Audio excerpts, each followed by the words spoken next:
दोस्तों, जय हिंद, जय भारत। मैं मदन लाल आज़ाद, संयोजक संस्थापक ठगी पीड़ित जमाकर्ता परिवार और all India bike board taxi union, आज दिनांक 3 दिसंबर 2022 को आपके समक्ष प्रस्तुत हूँ। पावन पवित्र तीर्थ स्थल प्रयागराज की भूमि से आपको कुछ खास सूचनाएं, खास समाचार उपलब्ध कराने के लिए। जैसा कि आप सब देख पा रहे होंगे न्यूज़पेपर्स के माध्यम से, यूट्यूब के माध्यम से, अन्य माध्यमों से कि मिशन भुगतान भारत यात्रा कार्यक्रम के दूसरे चरण में जहां जहां हम जा रहे हैं वहां वहां ठगी पीड़ित जमाकर्ता परिवारों की अपार भीड़ WhatsApp 2019 को जानने के लिए हमारे कार्यक्रमों में उमड़ रही है। हम जहां भी जा रहे हैं, 30 नवंबर से हमने फतेहपुर उत्तर प्रदेश से मिशन भुगतान भारत यात्रा कार्यक्रम के दूसरे चरण को आरंभ किया था। वहाँ 10,000 से अधिक लोगों की भीड़ थी, जिसमें से 99% लोग निवेशक थे, आम जमाकर्ता थे। दूसरे दिन जब हम फतेहपुर की तहसील खागा में पहुंचे तो वहाँ भी हजारों की तादाद में निवेशक और जमाकर्ता साथियों ने हमें अपना समर्थन दिया। WhatsApp के तहत अपने भुगतान की मांग की। कल 2 दिसंबर को हम भगवान बुद्ध की पावन भूमि कौशाम्बी की तहसील है सिराथू, वहाँ पर थे। वहाँ भी हजारों जमाकर्ताओं ने हमारी बात को सुना, हमारे साथ लगभग 5 किलोमीटर लंबा पैदल मार्च किया। 2 किलोमीटर लंबा पैदल मार्च था दोस्तों। सब लोग चलकर SDM सिराथू के पास आए, उनको ज्ञापन दिया। इसी तरह से ज्ञापन तो हमने फतेहपुर में, तो वहीं SDM साहब हमारे कार्यक्रम स्थल पर ही आ गए थे ज्ञापन लेने, और लेकिन वहाँ भी लगभग 2 किलोमीटर लंबा चल करके हमको पैदल खागा में SDM साहब को ज्ञापन देने जाना पड़ा तहसील में। सभी अधिकारियों ने हमारी बात को गौर से, गंभीरता से सुना दोस्तों, और सबने ये आश्वासन दिया कि जल्दी से जल्दी वो अपने अपने अधिकार क्षेत्र में WhatsApp 2019 और उत्तर प्रदेश के PID एक्ट 2016 का अनुपालना सुनिश्चित करेंगे, और जो भी उनके अधिकार क्षेत्र के अंदर ठगी पीड़ित जमाकर्ता परिवार हैं उन सब का भुगतान करेंगे। SDM खागा ने तो यहाँ तक कहा कि उन्होंने पहले से ही निर्देशित कर रखा है अपने अधिकारियों को कि कोई भी किसी निर्दोष एजेंट के खिलाफ कोई नकारात्मक कार्रवाई नहीं करेगा, उनके खिलाफ कोई मुकदमे दर्ज नहीं करेगा, उन्हें कोई प्रताड़ित नहीं करेगा। दोस्तों, ये बड़े गर्व और खुशी की बात है कि जिन जमाकर्ता निवेशकों को घरों से निकालने के लिए हम पिछले कई वर्षों से लगातार संघर्ष कर रहे थे, लेकिन कोई भी जमाकर्ता निवेशक अपने घरों से बाहर नहीं निकलना चाहता था अपने भुगतान के लिए, अब वो अपने घरों से बाहर निकल पड़े हैं। और जब वो निकल पड़े हैं तो निश्चित रूप से इसका प्रभाव शासन प्रशासन पर पड़ रहा है, और शासन प्रशासन एवं पुलिस एजेंसीज ठगों के खिलाफ एक्शन मोड में आ गई हैं। ठगों के खिलाफ धरपकड़, ठगों के कुर्की और ठगों के खिलाफ जो भी दंडात्मक कार्रवाई की जा सकती है वो पुलिस एजेंसीज और शासन प्रशासन कर रहे हैं। और अनियमित जमा योजनाएं पाबंदी कानून 2019 के तहत जमाकर्ताओं के भुगतान के आवेदन स्वीकार कर रहे हैं, और भुगतान की प्रक्रिया लगभग आरंभ हो चुकी है। दोस्तों, इसी वीडियो संदेश के माध्यम से मैं आपको ये बताना चाहता हूं कि आज मैं जनपद कौशाम्बी के जिला मुख्यालय मंजनपुर में रहूंगा। वहां पर साथियों ने बड़ी सभा का आयोजन किया है। आप सबसे अपील करूंगा कि आप सब मंजनपुर पधारें और हमारे साथ चलकर जिलाधिकारी कौशाम्बी को ज्ञापन देकर कौशाम्बी के क्षेत्र में बट्स एक्ट की अनुपालना सुनिश्चित करवाकर अपना भुगतान प्राप्त करें। दोस्तों, जो मिशन भुगतान भारत यात्रा कार्यक्रम के तहत हम देश के तमाम 20 करोड़ ठगी पीड़ित जमाकर्ता परिवारों का भुगतान कराने का संकल्प लेकर घर से निकले हैं, उस संकल्प की पूर्ति के लिए हमने बट्स एक्ट 2019 के तहत भुगतान के आवेदन तमाम अभिकर्ता साथियों को सौंपते चल रहे हैं, चाहे वो सहारा इंडिया परिवार के अभिकर्ता हों, चाहे रोज वैली के हों, चाहे पल्स के हों, चाहे टोगो रिटेल मार्केटिंग के हों, चाहे समृद्धा जीवन के हों, साईं प्रसाद के हों, विश्वामित्र के हों, HBN के हों, चाहे वो जो दूसरी कंपनीज हैं आदर्श क्रेडिट कोऑपरेटिव सोसाइटीज, संजीवनी, नवजीवन, आपेश्वर, खेतेश्वर, कैमुना, BFC और आपका साइंस सिटी, फ्यूचर मेकर, कैची पिक्सल, जितनी भी ठग कंपनीज या ठग क्रेडिट कोऑपरेटिव सोसाइटीज हैं, सभी के अभिकर्ताओं को जो जो हमसे मिलते हैं हम उन्हें आपके भुगतान के आवेदन थमा देते हैं। मैं तमाम जमाकर्ता निवेशक साथियों से ये अपील करूंगा इस वीडियो संदेश के माध्यम से कि आप अपने अपने एजेंट्स के यहाँ जाएं, उनसे अपने भुगतान का आवेदन पत्र लें। ये निशुल्क है, बिल्कुल कोई भी किसी से कोई शुल्क नहीं लेगा, बिल्कुल निशुल्क आवेदन प्रपत्र है ये भुगतान का, और हम भी निशुल्क उपलब्ध करा रहे हैं तमाम एजेंट साथियों को। और ये गवर्नमेंट ऑफ इंडिया से अप्रूव्ड आवेदन फॉर्म है। इसको जब आप दाखिल करेंगे अपने आधार कार्ड या वोटर कार्ड की फोटोकॉपी लगाकर और अपनी निवेश राशि की डिटेल भर के उसके बॉन्ड्स या सर्टिफिकेट या पॉलिसी या रसीद या एफिडेविट की कॉपी लगाकर, तो आपका जिलाधिकारी या उप जिलाधिकारी, जिन्हें SDM भी कह देते हैं, या डिविजनल कमिश्नर या DC या कलेक्टर या डिप्टी रजिस्ट्रार कोऑपरेटिव, वो आपके भुगतान के दावों को स्वीकार करेगा और आपकी जमा राशि का 2 से 3 गुना तक पैसा आपको 180 कार्य दिवस के अंदर वापस करवाएगा। ये उसकी अनिवार्य ड्यूटी है। हमारी पार्लियामेंट ने, गवर्नमेंट ऑफ इंडिया ने और तमाम राज्य सरकारों ने जो भी सक्षम अधिकारी अनियमित जमा योजनाएं पाबंदी कानून 2019 के तहत नियुक्त किए हैं, प्रत्येक जनपद में, प्रत्येक तहसील में, प्रत्येक डिवीजन में उनको भुगतान अधिकारी के रूप में नियुक्त किया गया है और उनकी ये ड्यूटी लगाई गई है कि वो तमाम ठगी पीड़ित जमाकर्ता परिवारों के आवेदन स्वीकार करें, उनका पैसा 180 कार्य दिवस के अंदर अंदर उनकी जमा राशि के 2 से 3 गुना तक उनको वापस करें। और साथ साथ जिन ठगों ने, ठग कंपनीज और क्रेडिट कोऑपरेटिव सोसाइटीज के संचालकों ने उनकी मेहनत की जमा पूंजी को हड़पा है, उनको 10 साल से लेकर आजीवन कैद तक की सजा सुनिश्चित कराएं। उनकी प्रॉपर्टीज को, उनके साथियों की प्रॉपर्टीज को, उनके रिश्तेदारों की प्रॉपर्टीज को सीज करें, नीलाम करें, उनके पासपोर्ट और उनके वीजा वगैरह को सरेंडर कराएं ताकि कोई भी ठग देश छोड़कर भागने ना पाए। दोस्तों, ये कार्यक्रम बहुत तेजी से आगे बढ़ रहा है और जब 23 मार्च 2023 को शहीदी दिवस के अवसर पर हम कर्तव्य पथ राजपथ नई दिल्ली के अंदर इस कार्यक्रम को भुगतान उत्सव के रूप में समाप्त करेंगे, उस वक्त मैं समझता हूं लाखों ठगी पीड़ित जमाकर्ता परिवारों की भीड़ उस दिन राजपथ कर्तव्य पथ दिल्ली राष्ट्रपति भवन पर उपस्थित होगी प्रधानमंत्री और राष्ट्रपति जी का धन्यवाद ज्ञापित करने के लिए।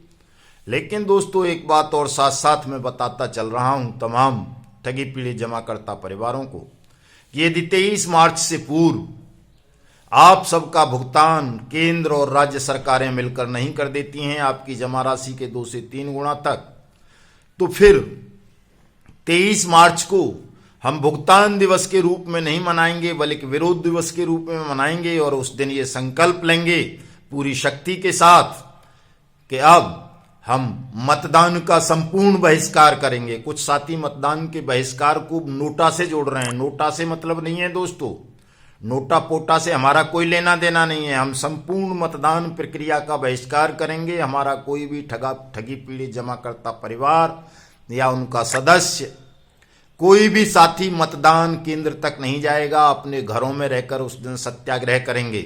जो भी चुनाव होगा मतदान का बहिष्कार करेंगे तमाम लोग, और इस पूरे बेईमान सिस्टम को जमींदोज करने का काम करेंगे, नेस्तनाबूद करने का काम करेंगे, व्यवस्था परिवर्तित करेंगे देश की, देश में नई व्यवस्था लेकर के आएंगे।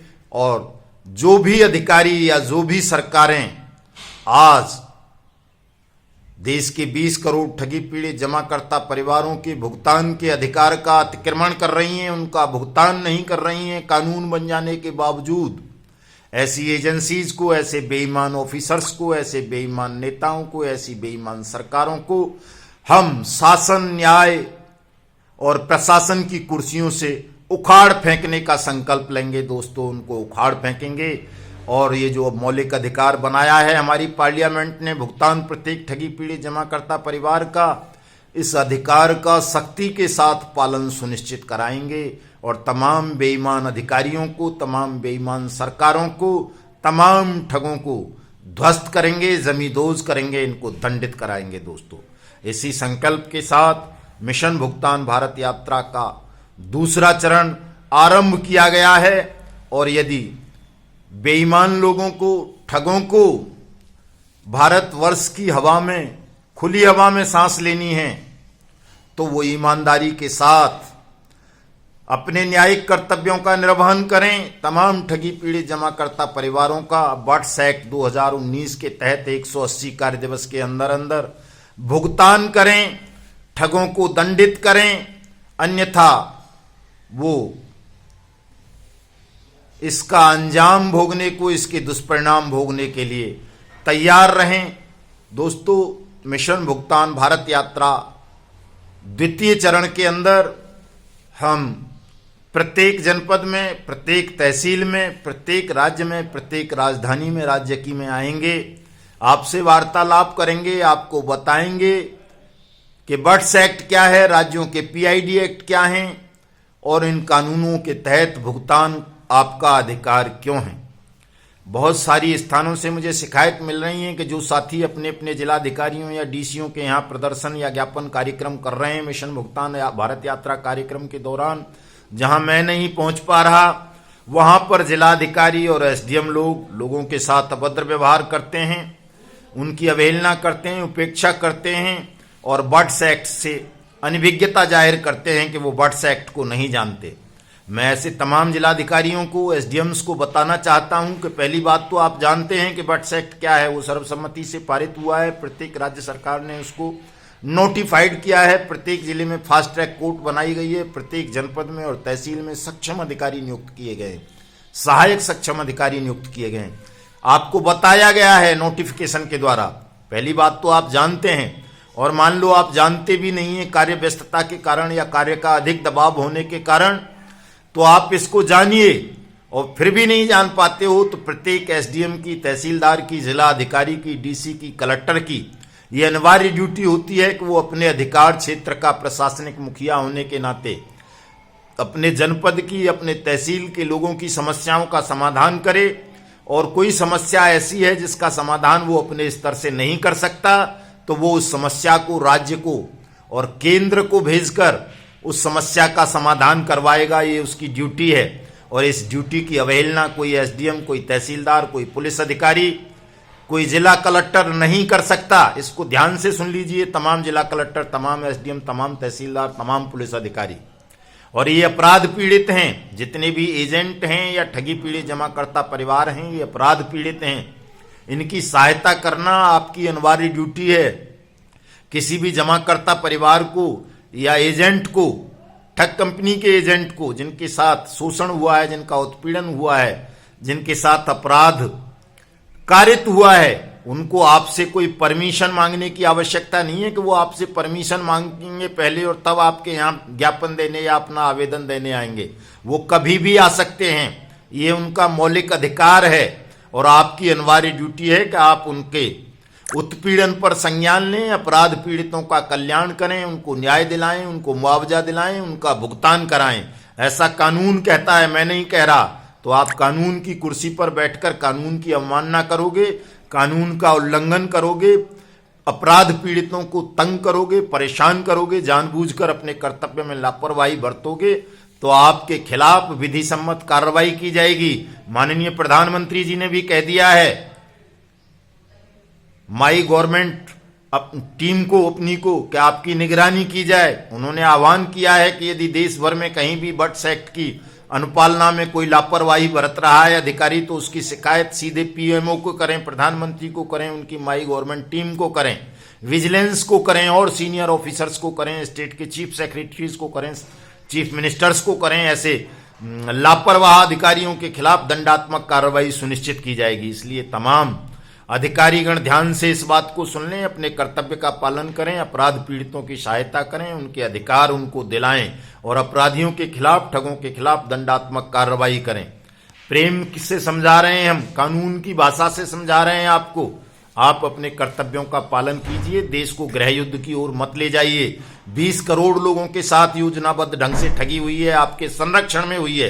प्रत्येक जिले का डीएम, एसपी, एसडीएम और बहुत सारे सेक्रेटरी लेवल के ऑफिसर और मिनिस्टर्स इन तमाम रोजगार मेलों में सम्मिलित रहे हैं। आपने देश की जनता को भ्रमित किया, आपने इन ठग कंपनीज को प्रमोट किया, संरक्षण प्रदान किया। आपकी बातों में आकर लोगों ने अपनी मेहनत की जमा पूंजी, गाढ़ी कमाई जो है इन ठगों के हवाले कर दी, और जब ठग उनकी गाढ़ी कमाई को लेकर फरार हो गए, भाग गए, तो आप अपने कर्तव्य से विमुख होकर लापरवाही बरत रहे हैं, जनता की मदद नहीं कर रहे हैं। ध्यान रखिए, लोकतंत्र में जनता देश की मालिक होती है, आप लोग केवल और केवल नौकर हैं, जनता के नौकर हैं, जनता स्वामी हैं। अगर आप जनता का उत्पीड़न करने में ठगों की सहायता करोगे, ठगों के खिलाफ कार्रवाई नहीं करोगे, तो फिर ये जनता आपको शासन, प्रशासन और न्याय की कुर्सियों से हटाकर फेंक देगी। ध्यान रखिए, ये बड़ी पवित्र कुर्सियां हैं। न्याय की कुर्सी बहुत पवित्र होती है, उसमें स्वयं न्याय देवता विराजमान होते हैं, और आप ऐसी पावन पवित्र कानून की कुर्सी पर बैठकर जनता का अपमान करोगे, जनता का उत्पीड़न करोगे, अपराधियों को संरक्षण प्रदान करोगे, जनता का अपमान करोगे, तो देश की जनता मूर्ख नहीं है, नपुंसक नहीं है, कायर नहीं है। अब देश जाग चुका है, वो अपने अधिकारों को जान रहा है, जान चुका है।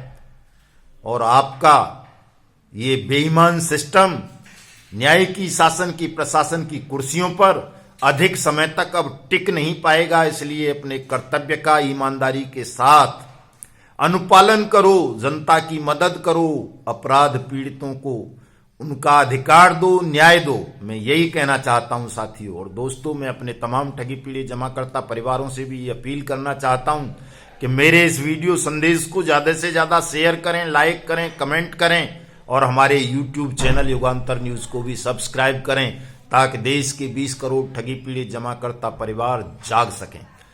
तमाम ठगी पीड़ित निवेशक साथी अपने अपने भुगतान का आवेदन अपने अपने एजेंट साथियों से निशुल्क लेकर उसे जल्दी से जल्दी अपने आधार या वोटर कार्ड की फोटोकॉपी लगाकर, अपने निवेश के कागजात की फोटोकॉपी लगाकर अपने एसडीएम, जिलाधिकारी, कलेक्टर, डीसी और डिविजनल कमिश्नर के यहाँ दाखिल करें। निश्चित रूप से आप सबका भुगतान 23 मार्च 2023 से पूर्व होगा।